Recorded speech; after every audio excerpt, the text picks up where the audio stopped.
I've always thought that I have had a black thumb, and so I've never thought that I could grow anything until. Welcome, everyone, to our journey. My name is Jamie, and I would like to share with you how my family lives life sustained in Jesus. Join us as we grow our homestead, cultivate our homeschool, and reap the benefits of lives changed by love.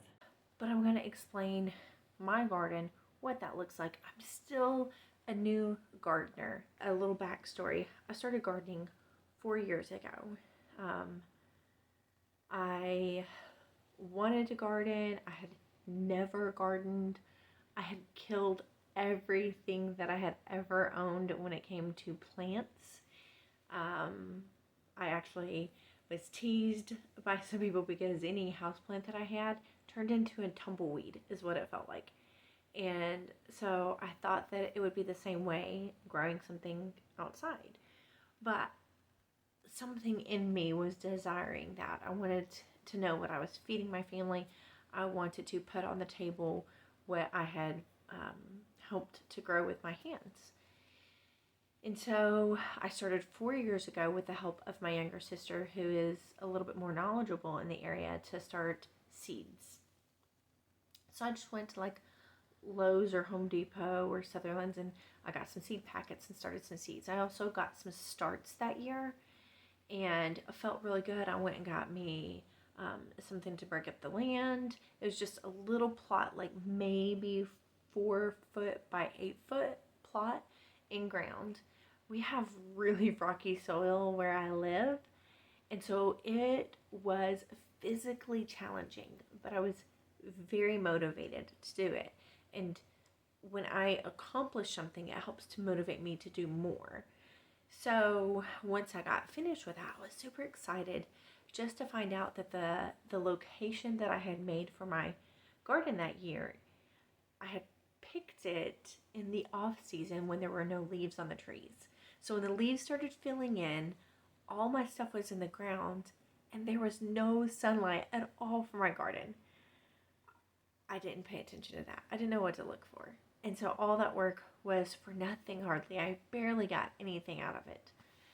So I was disappointed but encouraged. I wanted to continue to try.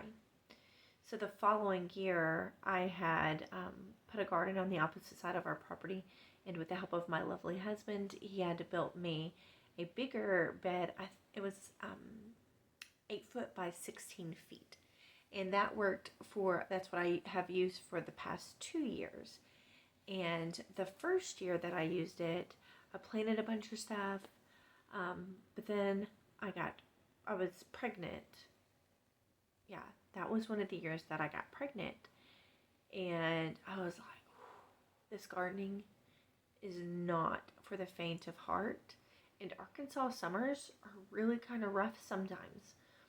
So with the humidity and my hot-natured pregnant self, I did not last long. So I got teased that it was my rogue garden. All of my friends came over. It was super successful though. I still got a ton of produce from it, mainly cucumbers, tomatoes, stuff that we ate, zucchini, squash, stuff that we would eat on a regular basis. I was growing out of this garden, even though the tomato plants, I think I had like 5 of them caged. The rest of them were laying on the ground, just being wild. It looked like it was a garden growing in the middle of the forest somewhere. But it still grew. Like, I remember that my zucchini plants, I love zucchini, one of my favorite vegetables. And my zucchini plants, the leaves were bigger than my face. They were like this big. And I was like, oh, that feels really good. Like, success. Because my leaves were really big. So I just let it go. I didn't know how to maintain gardens. I didn't know plant spacing. I didn't know any of that.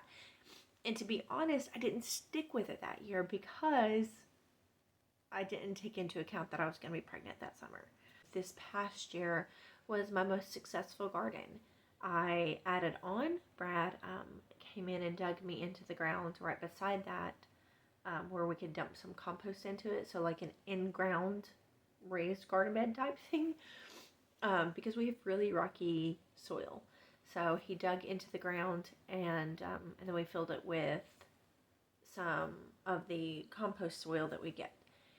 And so that's what we did. And I grew peppers, I grew okra, I grew watermelons, not very successfully. I'm still learning, and I didn't know how to maintain those things. Anyways, that is my garden story. This year, Brad was amazing. He saw that this was something I was not going to give up on. I was going to try my best to be successful.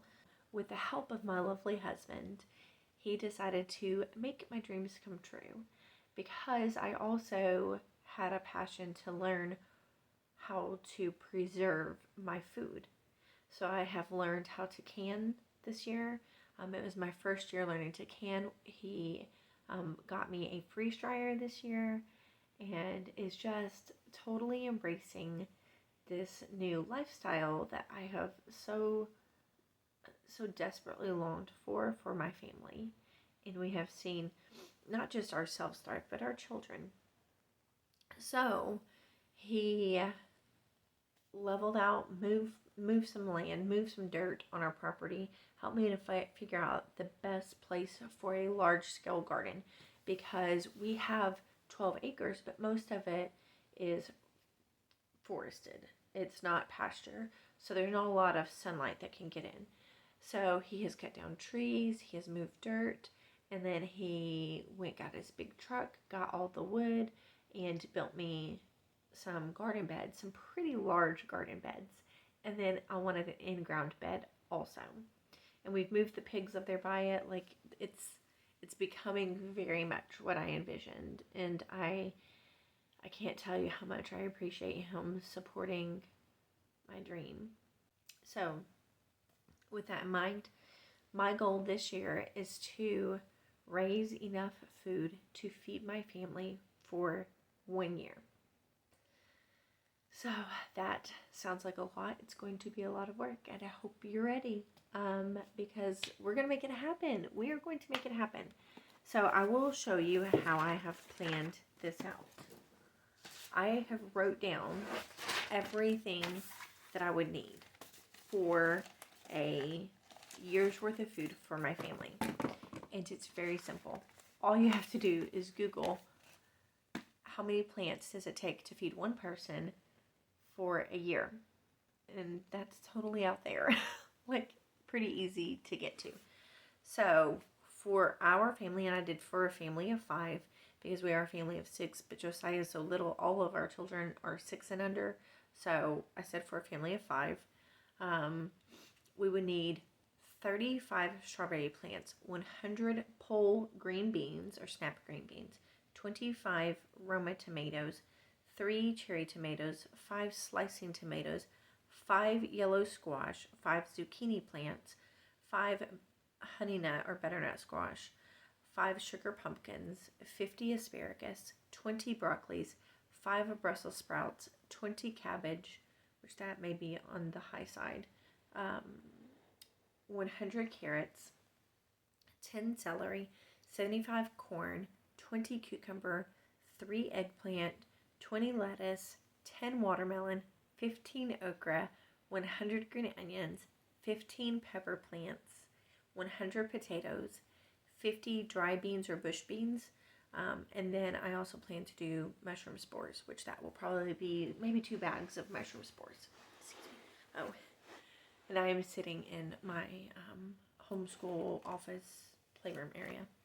So I wrote all of that down right here on this very organized system. And then looking at square foot gardening, how much square feet am I going to need per plant or per vegetable, whatever you're growing. So I added that up over here. So for all of these things, I need 273.5 feet of garden. And I was like, oh, is that going to be enough? I'm pretty certain that's going to be enough. So the next day, I went out and measured my garden beds. So I will show you my very intricate sketch of the garden beds that Brad made for me. So right now out here, and they're already made, they're filled, I'm ready to plant. So we have five raised beds, and they are 4 foot by 32 foot. And then we have one in-ground bed that is 20 foot by 30 foot. Some of that's being washed away. We have lots of rain right now. So with that in mind, in the garden beds alone, the raised garden beds, I have 640 feet of garden space in the raised beds alone. And then I have 600 feet in the in-ground garden. So I have 1,240 square foot of garden. So I definitely have enough garden space. Then I'm like, what am I going to do with the rest of the garden space? I know that I want to try to feed my animals. So I think that the whole in-ground bed is probably going to be corn. So I've never been a flower growing person because I like to eat what I grow. If I'm going to put that much effort into it, I want to be able to eat it, right? And so, but flowers in your garden really serve a purpose. They help pollinate. And then I do like an occasional bouquet of flowers. So if I can grow that, that would be really exciting to me. So I plan to get sunflowers, zinnias, lavender, marigold, and peonies are my favorite flower. So if I could do those, that would be really cool. And I decided that one whole garden bed would be used for floral and herbs. So culinary herbs and medicinal herbs. So another part of our journey, since we have been homesteading, would be that we are becoming more holistic as a family and leaning towards buying holistic medicine. Like now when we get sick, we really try not to do Tylenol. I'm not anti-Tylenol. We just very much try to stick with natural ways of doing things, more natural, less medical ways of doing things. So I'm like, what an opportunity to be able to grow my medicinal garden and be able, because all last year I was looking for mullein and I could not find mullein, and it's supposed to grow in your backyard. I found some goldenrod on my property, and I do have a friend, an awesome friend, who is teaching me to forage, and so it's really neat. But so the herbs that I plan to get are chives, chamomile, dill, cilantro, parsley, lemon balm, oregano, rosemary, lemon thyme, which is my favorite I grew this past year, sage, holy basil, lavender, which I said that in the flowers. I want to try pineapple mint if I can find it. Sweet basil, bee balm, echinacea, eucalyptus, marshmallow, hollyhock, yarrow, and St. John wort. So that's my list of things that I want to buy. Oh yeah, and let's get to the bushes. So I have 2 or 3 blueberry. I think I have 3 blueberry bushes and a blackberry bush and 1 or 2 raspberry bushes and 4 strawberry plants in pots in the front of my house that didn't produce anything last year. It's just them growing. So I want to add a golden raspberry, I think it's a double golden raspberry, which looks like a blush raspberry. I wanted to add elderberry to that.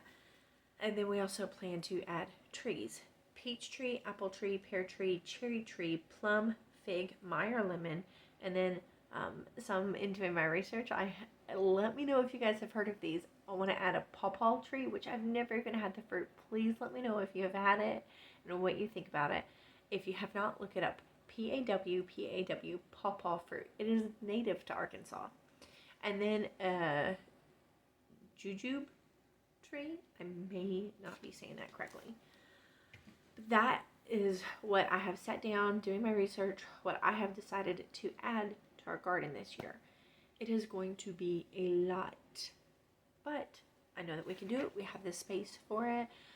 my children want to help, and I plan on giving them like probably 3 or 4 square foot each, at least, Austin and Eliana, that they can cultivate, they can grow what they want to, just to teach them to get their hands on it. And if they mess it up, they just mess it up. Like, I want them to learn. So I showed you my garden. So now the fun stuff.